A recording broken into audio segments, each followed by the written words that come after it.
Hello and welcome to the latest episode of the Responsible Edge podcast with me, Charlie Martin. The Responsible Edge is a show about marketing practice that not only achieve results, but do so with integrity. In terms of today's guest, I was delighted to be joined by Núria Antoja, who is an absolute rock star when it comes to marketing. Núria has over 20 years of experience working with some very, very big brands, from Mondelēz to most recently Reckitt,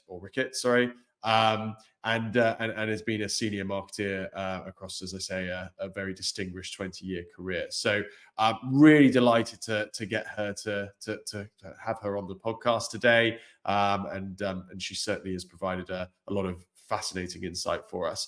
In particular, we focused our conversation around some of the ethical considerations around the use of generative AI in helping to support the creative process and the development of marketing campaigns. So obviously very topical, but there is obviously a lot of stuff out there. But I think she had some very interesting takes on the role that the tool, generative AI, can play in the marketing process. So really hope you guys find it interesting and take a couple of things from it, which I'm sure you will. And then even finally, she's got some really interesting takes on the things that she would have offered to her younger self in terms of advice and support.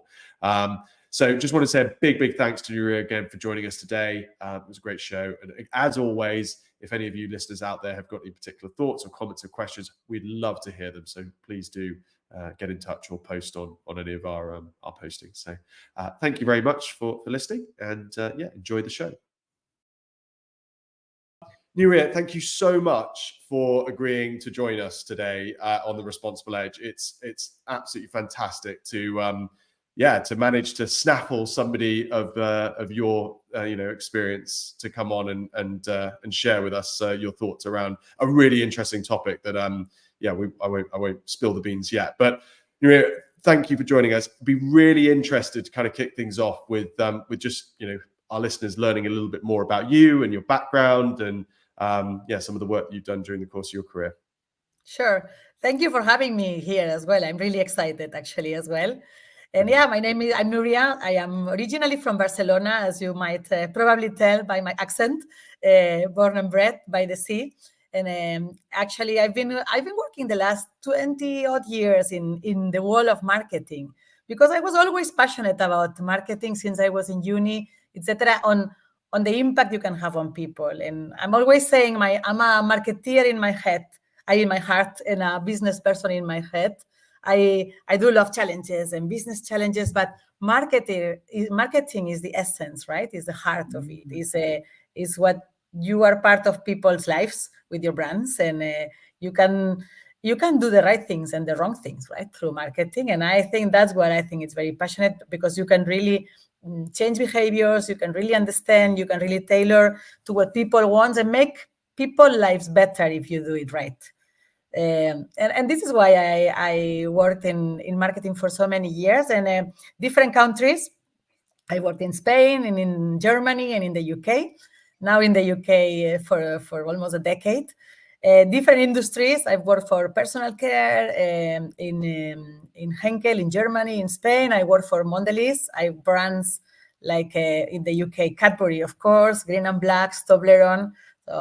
Amazing brands that have been part of like hundreds of years, right, of people's lives, and that they can bring you this lift me up, pick me up moment, is this gift you get in Christmas. So they are really part of these rituals as well. And finally, I've also been working my last role in Reckitt for healthcare and brands like Durex or Dettol or Lemsip or Nurofen, where you can also make a very positive impact on people's life, because it's healthcare, of course, and because everything that you can do with the brands to impact positively. So this is something I'm really passionate, and I'm really passionate about also leading teams and helping grow and develop marketeers to really continue this path, right? And this is something I've been doing for the last years. Now I'm taking a bit of a break, and I'm delighted to be here with you and talk a bit about the next topic. I don't know if you're going to introduce it, because I've been trying to learn a bit about it. Well, Núria, just before we jump into it, and I know we're keeping our listeners tantalized by the nature of what we're going to focus on, but I just want to pick up on, you mentioned there, and I think you described it beautifully when you're sort of suggesting that the impact that marketing can have upon, you know, the individual, the experiences that people have day to day, and how wonderful that is to think about the behavior change that some of the work that you've done with, especially some of those brands that are just so present in, you know, people's day-to-day experiences, or, you know, occasions at the, you know, Christmases, birthdays, etc. Can you just touch upon like the responsibility that you feel as a marketeer to getting it right, and to encouraging positive change when it comes to, because it's almost one of those sort of, with great power comes great responsibility in terms of a marketer, especially one as senior as yourself. So can you just touch on how sort of responsibility has played a role in your career? Responsibilities played a very big role in my career, in my life, and I think the older I get, the more senior I get, probably more. I don't think you think about these things so much when you are younger and you just want to grow and have a career and get promoted and work with your brands and it's fun. I think in the last 10 years or so, I've been much more conscious about that, about the responsibility on for good or for bad. And you see it when you get something right and in the response of people, when you create a product, when you have something that creates a ritual, when you can encourage the right behavior with a social purpose-led campaign for the right charity, the right purpose, you can see that you can take millions, thousands of people to do something positive.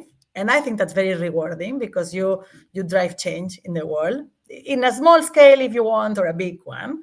You can also take the wrong one, right? And you see it even when unconsciously, without wanting, there is the wrong post and you do something wrong. There is an example, no? I was reading about the brands that are doing, I don't know, Duff, there was this one we had in the article, right? Sometimes even a brand that can do a lot of good can have a moment that does something wrong, and that can create an impact on ethical principles, an impact on people's life. You can do wrong, even quality of the product. In marketing, we touch everything. We think of marketing as advertising, but I think we touch holistically everything, right? That the packaging is the right one, that the product has the right quality, that the message we give, and it can create something light like unhappiness, but it can also have a big impact if you're talking about a healthcare product, right, or anything. So the responsibility is even greater, if you want, because you can have a bigger impact for good or for bad. And this is why it's so important that accountability and responsibility on making sure that the right process is in place, you have the right people in place, and that we don't lose sight of that, and we don't lose that control, if you want. Núria, that was beautifully put. I've got two questions. Sure. The first is actually related to an observation. We were at Com1 last week, I think it was, which was the conference of marketeers. It was the first conference. Shout out to Gemma and Michelle, who were previously on the podcast. Did a fantastic job there. It was really interesting, the number of kind of senior marketeers that were in that room who there was this sort of standard career narrative that started being pitched, which was, you know, I work for a big company. I worked for 20 years. All I was really focused on was selling as much stuff as possible. I was good at that. I was therefore a successful marketeer. It meant that I then was able to sort of grow and develop in terms of seniority. And now I'm in a senior position. I'm now looking at actually what's the responsible way to go about, you know, selling and promoting this entity. And it's almost like you've earned the right through being a very successful marketeer of selling more stuff, of ultimately now thinking about the ethical and responsible implications of the marketing function as a whole. So I don't know where I'm going with the question with this, but it's fascinating to hear that it seems to be a bit of a career path that people are, you know, if you're successful as a marketeer, you get to a point where you can start being in a senior position and considering responsibility and ethical practice. I think there is probably a part of career and a part of life. I mean, when you are very young, probably you are thinking more about yourself. I think there is something about life and giving back. And when you have been growing and got a lot of people mentoring, supporting you, and you also want to give back, you want to want to do the right things, probably. I think there is, I mean, I don't want not to tell my age, but I think there is a generational part as well.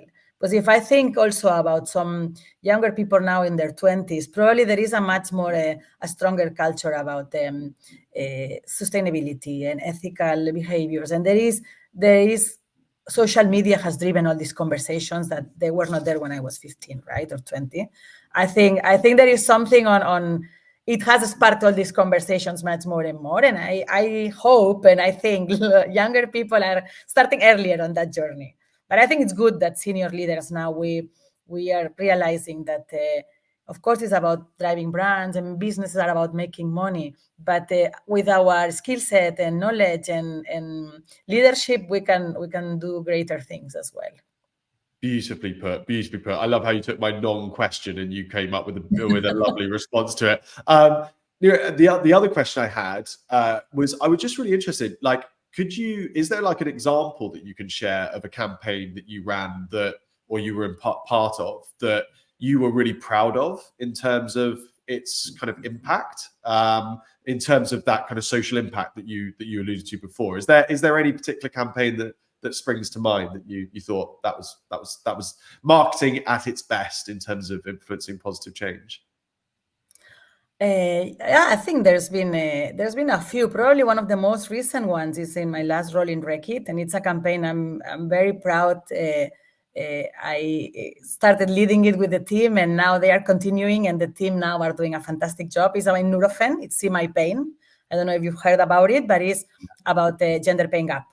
And it was a topic I didn't really know a lot about before we started talking about it. And it's fascinating to understand how big of an issue it is, and how lack of awareness there is on the gender pain gap, on the differences between men and women in being diagnosed when there is pain, and the years it takes, and the first thing for women, and how they are, for example, told that they have sometimes diagnosed that they have mental problems instead of real pain, or maybe dismissed.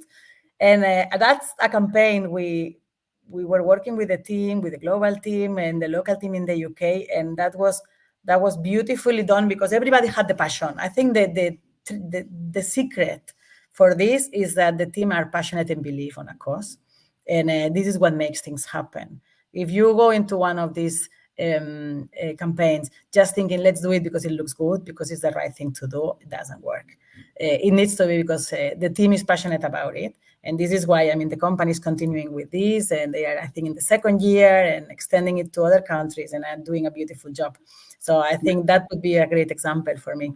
Let me ask you, Núria, like, just prying into that, because it's awesome. It's one of those, isn't it? It's one of those campaigns where I imagine, as you say, it was partly like your discovery of the issue was part of the kind of excitement and interest in it, because as marketeers, we get to learn new things that we didn't know previously that become really fascinating. You mentioned there essentially that, like, the passion of the team, the authenticity of how, important this issue is a key driver. I'm slightly putting you on the spot here, but what impact does that have on the way that a campaign is delivered? Like, what is it that passion enables in terms of the quality and the impact of a campaign? Passion is critical. Passion is critical at all the stages of any especially in campaigns and in brand strategies that are different than the usual and the typical, right? If you are going to do just a normal TV campaign, a very functional one, you don't need a lot of passion for that if you want.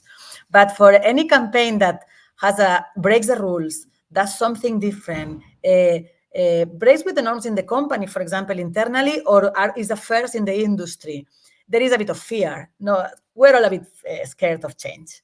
So the first step, first of all, is to convince internally. I can think of examples in Cadbury. I can think of examples in other companies. You just need first internally to go passionate and convince key stakeholders to get the money to do that, right? And in order to do that, you need to have the right strategy. You need to be very clear what you want to do. You need to have the right data. And you need a team that don't break when all these questions come. So that's the first step, first of all, is be very close together. There is something about the passion of cross-functional teams and working as a team. I think I've seen that in many examples in my career, that the passion, it cannot be only marketing, because most of these campaigns, and it's internally and externally, is internally with trade marketing and consumer insights and media. Everyone needs to work together to make campaigns. Marketeers, we don't really do anything alone, right? We just need everyone else, like an orchestra. Yeah. But also externally. Most of the campaigns that can change things require such a strong collaboration with agencies, whether it's communication, PR, external partnerships, charities. I've been working with Trussell Trust, working with different charities in Spain as well, when we were doing a campaign that was moving things. And you need to work very closely, and you need to understand that the team expands. The team for that campaign is not only your brand managers, right? It's a cross-functional and a machine that needs to work very well together. And it needs to work together and needs to believe on what they do. Because that will be the only thing that when things will get difficult, which they will get, it makes you stay, right? Am I doing it? Because I really believe that this is right for the brand, but I also believe this is right for a greater purpose. And Núria, that was so brilliantly put, and we're going to have edited out my sneezing, so thank you for picking that up as you did. It was, as you were talking there, I was considering that what you were describing in terms of the marketing function needing to have the passion to ultimately inspire other people internally, but equally external agencies and third parties to get on board with the campaign. So it's that sense of we need that passion to be able to inspire others to follow. Absolutely. You need that, and that's critical. And sometimes it comes from both ways. In some of these campaigns, the passion of the idea comes from the agency that come like, listen, and your first reaction is, oh, really? I'm a bit scared. And I've had that. I remember clearly in Spain with Sushar in a Christmas campaign. My first reaction was like, oh my God, are we going to kill the campaign that we've been doing for 20 years to do something so different? And then you just need to breathe and try to understand more. And the passion was coming from them, but I got carried away, and then we created this passion in the organization. Sometimes it can be something that comes from the marketing team. So I don't really think that inspiration and good ideas need to come from one place. They can come from any. And I think the important thing is taking them and making them great and execute them, right? Absolutely. Núria, that was brilliant, by the way. Thank you so much for giving us that was sort of part one introduction to you, and I think we've already got so much value for our listeners from hearing your take on things more generally. Can we now switch focus and just can I ask you to maybe introduce the article that we shared from Birmingham University, and just to explain a little bit about what the article covers and perhaps your initial take on it. Yes. I'm sorry, one question. Are you going to put that on the article will be on the podcast, right? The article will be referenced. Yeah. So people will be able to go and read the full thing. Yeah. Okay. Yes. I read the article you sent me. Thanks for sending it. It's very interesting, and I'm reading a lot of AI-related articles recently, and I haven't seen that one. And I didn't know about this case actually. It talks about. There was an exhibition of Willy Wonka in Glasgow, I think it was, that was aiming for children and for families to go and spend a good day entertaining themselves with kind of the Willy Wonka factory activities and sweets and treats, etc. It was something that it was advertised. For what I understood in the article, it was advertised with an AI-generated image and video that looked amazing. So, of course, it was very catchy, and a lot of families and people were buying tickets, around 34, 35 pounds for the ticket. And when they arrived there, it was nothing to do with what it was promised. So clearly it was like a warehouse with a few props there and almost, I think a suite or something, but no this wonderful world. So that created, of course, consumers and people angry, posting on social media, kids disappointed, kids crying. In the end, you are ruining the Saturday of a family that wanted to have a good time on one side, right? If you think about the emotional consumer moment, it's like they ruined. But also, I mean, in the end, it was something they promised, something they didn't deliver. Because what you were seeing in this video generated by AI looked amazing. The reality was completely a different thing, right? And it gives you a lot of questions. My thoughts on that is like, first of all, one that is very important is the over reliance in AI. Is why it is AI for. And I was explaining you, Charlie, right, when we first met. I've been doing recently a course on AI with Oxford University to learn a bit about what it is. And this article actually it summarizes some of the learnings I took from there. It's like, one, AI needs to be something that is a tool, and it needs to be used for a purpose in the right way. It cannot be an over-reliance that I give it to AI and I don't look at it. So the human, in the end, machines, they can learn to do things. They can be faster. They can be more accurate. But they don't have this human side. And they need, first of all, you need to have someone supervising and putting the common sense and the control on what did I promise? Is that going to deliver? And that was not there. Clearly, there was a complete disconnect and nobody linked the two things. And nobody realized they were over-promising something. There was a lack of quality control completely. And I think this is a problem also, not only of AI, is of execution. The AI was more I sold it very expensive and it was a lie, almost, no? But the execution was the problem because there was not an execution. So I think it gives you a bit of a thinking of understanding reality and your audience is important. And these are the problems of marketing always, with AI or without AI. That's my take also. It's like, who am I going? Who is my audience? Families with children. What do they want? They want to be entertained. They want to. So I need to deliver on that. And on top of that, if I promise that, even more. So there is a clear connection here on knowing your audience, not over delivering, not over reliance, and over promising. Sorry. And not over reliance on a tool without controlling what's happening, and also execute rightly, because so many campaigns have a good idea and they don't execute, right? It's fascinating. I think that was by the way, I think that was a perfect synopsis for anyone that wants to not look at the article and inform themselves about the full thing. You're providing a brilliant summary there. I think my take was exactly the same. That actually it's almost like generative AI in the context in which the Willy Wonka debacle occurred is essentially it's a tool that can just exacerbate something that's always been part of marketing, which is that I suppose that slight tendency as marketeers that we're always on that line of how can we present this to get the best commercial outcome, but obviously not put ourselves in jeopardy whereby we might have backlash, the ethical and responsible kind of implications of getting this wrong. So touch upon that perhaps in terms of in your experience and career, like how do we manage that thin line of over-promising? It's a thin line, to be honest. It's true. And we always, we want to show things as sexy as possible, of course, because you want to sell them, you want to attract people. But then it's a fine line into things. If it's too sexy, also the execution needs to deliver brilliantly, of course.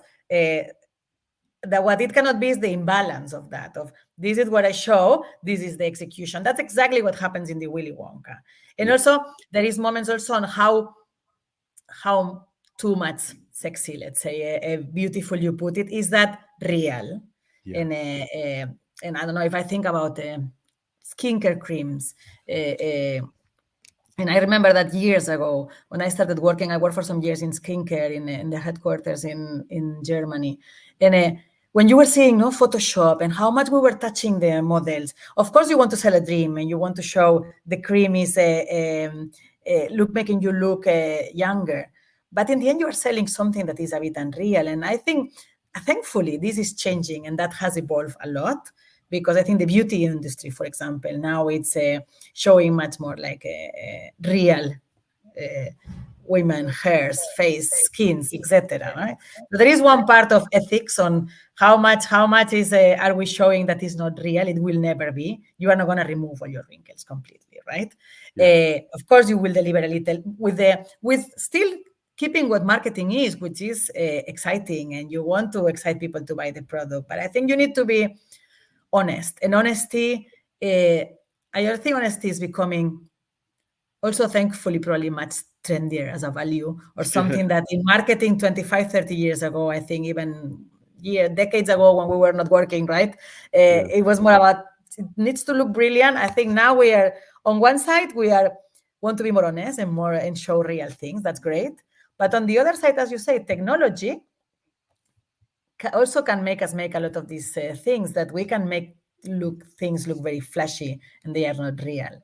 So I think it's a fine balance. Yes, you need to show something that can look exciting, but not something that disappoints, not something that is misleading, not something that makes people pay money, a lot of money for something that is because then it gets into illegal things almost, right? Of course, I'm not getting into those borders, but even in the legal one, how do you make it in a way that people are excited, but they want to buy your product because also you are honest telling what it can do and what it cannot do. And I think now we all appreciate much more this, and we all can compare much more. We all can read reviews. The industries have changed a lot as well for that. We now can read communities. People have an opinion. So in the end, if you are a brand that don't say the truth, you show things that are not real, you will be found out. So there is, apart from your own ethical values, and that I strongly believe brands need to have a strong ethical values and do the right thing. Even if you don't do it, you are going to be found out. Look at the Glasgow example, but you can be found out in reviews in Amazon, right? Or whatever. I love it, Núria. I think we've got our headline already, or our episode title, "Honesty Becoming Trendy." I think that's a really, that's a very interesting observation, that it has the degree to which we're transparent and honest in terms of our brand's positioning is definitely it's trendy. You're absolutely right. Yeah. Which it links a little bit also, then there are deep fakes and a lot of so I think the world is not only one trend, but I think there is a trend on consumers looking for brands that are honest, that have the right values. So that's something that we can really enhance, because so many people are looking for that. Yeah, I know. I couldn't agree more. Let's talk a little bit about, so specifically thinking about the tool of generative AI in the hands of marketers. We've alluded to some of the risks, I guess, associated with using that tool inappropriately, essentially, and what the implications are of using it inappropriately. And obviously, the article does highlight a number of those problems. I think actually the two things that jumped out at me were the families going along to this Willy Wonka experience. Firstly, they said there was no chocolate. I think there was only sweet. They didn't even have any bloody chocolate there. I mean, that's an absolute disgrace. No gold Willy Wonka bars being found there. And secondly, and you alluded to this when it comes to social media, I think the police were called. I think the police came quickly. Yeah. I mean, from a brand perspective, and I know the guys putting it on weren't necessarily a big international outfit, but there is no value that can be redeemed in terms of tickets sold that is worth the reputational damage that occurs when you've got the police turning up to your front door and the snapshots of the family walking away with the police sort of getting involved in the background. So let me talk to me about what are some of the things, and again, maybe pressing on the course that you've been doing at Oxford University, around kind of the potential risks of using generative AI in marketing and how those risks can be mitigated. Like, what are the things that we as marketers can do in order to sort of, ensure that we don't use the tool inappropriately? Yeah, and artificial intelligence is much bigger than generative AI, but let's focus on that one, because that's something I actually didn't really realize as much even before I did the course, right? You hear about ChatGPT and generative AI in the last year and a half or so, like a hype thingy, and artificial intelligence as such has been going on since Turing times from the 50s, and which I had no idea, and it has many more aspects for a business and a brand, right? But generative AI is the one that now we all can have a tool and prompt some things and see what comes out. And it has, as you well said, it can have a lot of positives, but it can have high risks, as the rest of artificial intelligence. And there is one, for example, clearly privacy of data. Privacy of data, where you put the data, where the data comes from. There needs to be, same as GDPR, everything live with artificial intelligence needs to be clear, internal guidelines in companies and regulation externally, right? One way or another. I know European Union is working on that already, and there's lots of conversations in many countries. So one is privacy, of course. What happens with the information I put there? Can it go everywhere? And what do we do with that? There is a clear one also. There is when you think about generative AI in images and texts, there is a very high risk of bias and discrimination and ethical risk, because depending on the data you put is what this, they were saying in the course, garbage in, garbage out, right? Of course, you can put a lot of information, and if the information itself, the data, AI in the end is a lot of data and an algorithm, and you create an output, right? And if the data has bias already, because we all have bias in our society still, unfortunately, the output is going to get the same, right? And if you put a lot of the current data in the system, in the software now, you might ask, I was reading the other day asking, what is a CEO? And it appeared white, all men, right? What is a nurse? Is a young woman, or what is a... Because of course, if ChatGPT or generative AI has 1 million images, 90% of them are going to be still with all these stereotypes. So there is something very, very important of a risk, which is how do we make sure that we correct these biases, that we include information, or we teach the machine somehow to overcome them, and because otherwise you will replicate them. On the contrary, I think if you manage to do that, we might be better than humans sometimes, but they need to have the right information, right? That is, Núria, sorry to sort of slightly interrupt you, but that's not something I'd thought about at all. Like, and it's been a theme throughout our conversation, but I haven't picked it up. Like, ultimately, and I'm telling you to suck eggs, but just let me go with my line of thinking. Marketing is about, like, creativity is about thinking about ways of depicting things or positioning things in a different way to provide a different perspective, a different angle. Like, you've just blown my mind when you maybe reflect upon the fact that due to the nature of generative AI, it's actually, and the way that it's fed, if you like, it's source data, it's very difficult for it to be, as a tool, truly creative in terms of certainly ideation when it comes to our marketing campaigns, because it's using data sets of predetermined values, views, perspectives. Exactly. Of course, it will combine them in it's a very interesting debate. And I think that's a conversation I've been reading and they're having a lot. It's like, can a machine can be truly creative, right? Yeah. Because when you look at machine learning and what artificial intelligence, there are some parts of artificial, of the 7 types of intelligence or whatever, that clearly machines can do or will be able to do. And what they say is that creativity, collaboration, everything related with leadership, emotional intelligence, these are the kind of things that machines, we don't say they will do, or might take, at least not at this stage, right? Which is interesting for a lot of things, right? Is one, what does it mean for real creativity? Now you can create a lot of content. You can create a lot of possibilities in positive. So if I'm a small startup and I want to create a small image, I want to do a thing, I want to create something, but doesn't need to be super transformative and innovative, the machine can do it. Now, if you want to break the rules and do something nobody has ever done, as you say, it will always start. Can they combine it? And then you have these hallucinations and these kind of pictures where all of a sudden you have, I think it was this orchestra one, right? Or there are all these sorts of images where it's like, this doesn't make sense. Because still it's not perfected and it doesn't work really. So again, it's what it tells you for me, and that's what is very important about this, is that this is a tool that can be very useful, but it cannot be the only thing you use to create. Right? I remember discussing it with someone of a creative agency that was saying, we use it, for example, to, when we get a brief, to discriminate, to say, tell me all the campaigns that have been done with chocolate and monkeys in the history. And this would take in the past, I don't know how many people for days looking at archives and looking for that. And now you can get that in a second. Of course, you can say, okay, these are the things we cannot do. These are some inspiration. But I think for true creativity, the human brain and that can also connect much more with feelings, with emotional intelligence, with how you create emotions.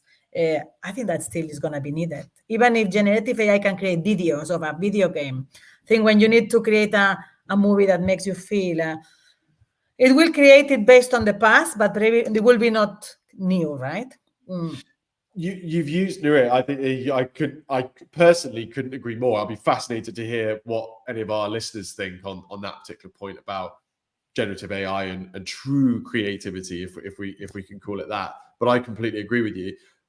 You described there a use of generative AI from that creative agency's perspective in terms of helping with the otherwise like laborious job of essentially checking like the historical archives of campaigns.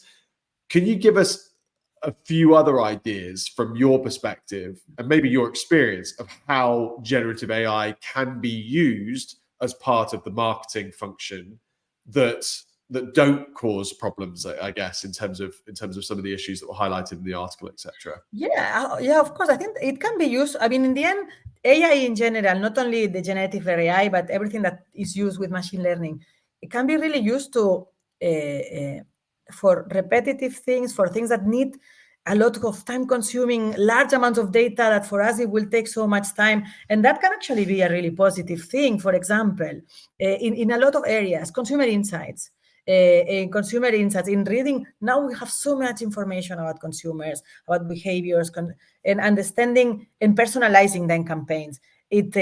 That's just something that beautifully can be done with AI in general. Maybe not only with ChatGPT, but with AI, you can personalize. You can get all this data and do much more the work that before it was not possible to do, right? Of create personalized experience on one side. You can create another one. You can personalize experiences in terms of personalized creative delivery. I think I was seeing this Nutella campaign. I don't know if you've seen it, or that has created with AI, generative AI, 7 million designs of a Nutella jar, so that then everyone had you knew your jar was unique. That's something cool. You could not do with people. You cannot create 7 million designs. But you can give that to a machine, and if you have the technology to print it, right? And I found that was brilliant. Or I think it was Coca-Cola was doing this Christmas campaign that you could create your own Christmas card.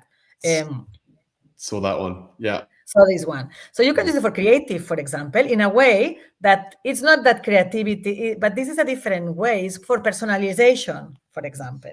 Yeah. And I think that's a very scale is the key. And scale, exactly, yeah. Because before you would do like the Coca-Cola name scans, right? You would do 10 names or 50 names, and now you can do 7 million. And I think that's what it gives you. This is fantastic scale that you could not have before. But still, you need a brand strategy. You need people. You need you can use it for content as well, to generate content or to create a basic and then supervise it. Like always, I think what you need then, you cannot just leave AI doing things and don't look at that, and because they will make mistakes. And that's a big question also, is who is accountable for those mistakes? And of course, in a more dramatic way, you have these discussions on healthcare, right? And if in a diagnosis of, if the machine, it's much more accurate diagnosing, yes, but if there is a mistake, who is accountable? Or in self-driving cars. But even in marketing, if there is a mistake and the chat puts something wrong, who is accountable? So that there is one big discussion here on chatbots. Yeah. You need to use it in the right way, because it can save a lot of time, to use the time for the right things. A lot of the tasks we do as marketeers have become very repetitive, and you do a lot of operational tasks that if a machine can do better and faster with good quality, and you only need to supervise, you might, instead of using 100% of your time, use 90% of the time done by the machine, and you do the 10 that supervise, and you dedicate the rest of your time to more value-added things, to think about the strategy, to do the things that will really deliver in the long term, instead of repeating a task. And I think that's very powerful. So you're it, because sorry, I was nearly on the cusp of jumping in and stopping you in full flow No when worries. you were sharing lots of brilliant stuff, and I'm notoriously bad for that. But it's fascinating because almost if I'm sort of summarizing what you suggested there, it's almost as marketeers, like one of the first things that we should do when thinking about AI is look at, well, look, what do I as a human being, as somebody who has that true creativity at the heart of my capacity to think about, marketing and the creative sort of function of promotion, like I need to use AI in order to facilitate me being able to do more of that. And so that's the key sort of first safe way to use AI. And then perhaps, and I wanted to just touch upon, if you were advising the people putting together the campaign, the Willy Wonka campaign, is it too simple of me to sort of deduce from what you were saying that they perhaps could have used the generative AI like content pieces that were produced as kind of inspiration or part of the ideation or creation phase, but that ultimately they then needed to create creative that was more sympathetic to the reality of what they were producing? Totally. You could go and say, tell me how, if I want to create an experience, how it should look like. And you would get great inspiration for that. But then, of course, you need to understand, okay, how I deliver on this, or then how I communicate it. So either I deliver something very close to it, or I need to communicate it in a more down-to-earth way, right? And that's your whole point about the alignment between marketing and execution, and how AI could create a real sort of almost an unobtainable distinction or bridge, if you like, between the dream and the reality. And we just need to be really sympathetic and aware of that. As I think you use the term supervisors, which I love. I love the idea that marketeers are now need to think of themselves as supervisors of the AI tools that they're using to support their work. Yeah, it's very important what you put in the data, what you put in as of course, because that's the first thing, what you put in as a prompt, of course, that the strategy needs to be right. Yeah. And then you can look at the outcome, save some time, and then look at the outcome and review it and improve it. But you get a part of the job done if you want. And then you dedicate your time to more value-added things. I think that's a way, for example, to look at that. And I know agencies are doing that, and you can use that in many ways. And for small tasks and small things, AI can be used, a small design of something that doesn't really, even a designer doesn't want to do because it's boring, right? You can get a machine doing it so quickly. Or even, I had a friend telling me this week they were using AI also for consumer insights, for research, using like synthetic consumer data, let's say, like just to ask for a quick question. Because I just want to check, do you like more A or B or whatever, right? Yeah. So there are things that they can be useful and cheaper as well, but not then to do that machines do everything. I don't think marketeers are going to disappear. I think our role is going to change, evolve. Of course, we will need to learn much more about what it is, because you cannot supervise anything if you don't know how it works. You might need new roles because you might need people expert in data or expert in AI prompting, I don't know, whatever. You will have different roles as well, but again, I think when you talk about businesses and brand strategy, leading people, leading strategies, strategic thinking, creativity, collaboration, the cross collaboration, cross-functional to execute. There are so many things that you can't remove. A machine will not be able to do still, right?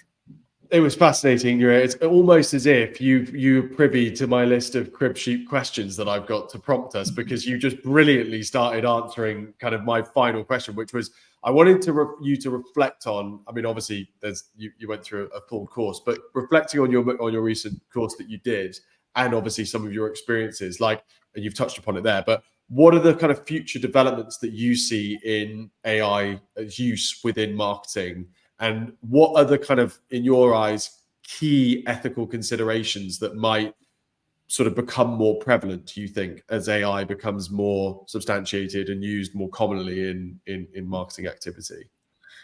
Key usages, I mean, I think there are few, right? From data analytics, consumer insights, use that for more personalized campaigns and then make campaigns personalized and unique if you want. Even on the creative, you can create much more unique personalization campaigns, and I think that's exciting.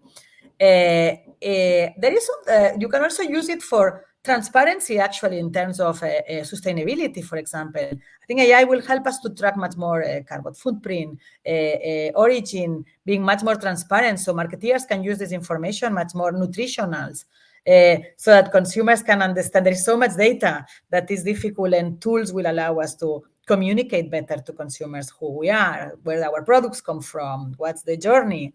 That, for example, can be an exciting one. Customer service, chatbots is the starting point, but I think that's going to get better and bigger.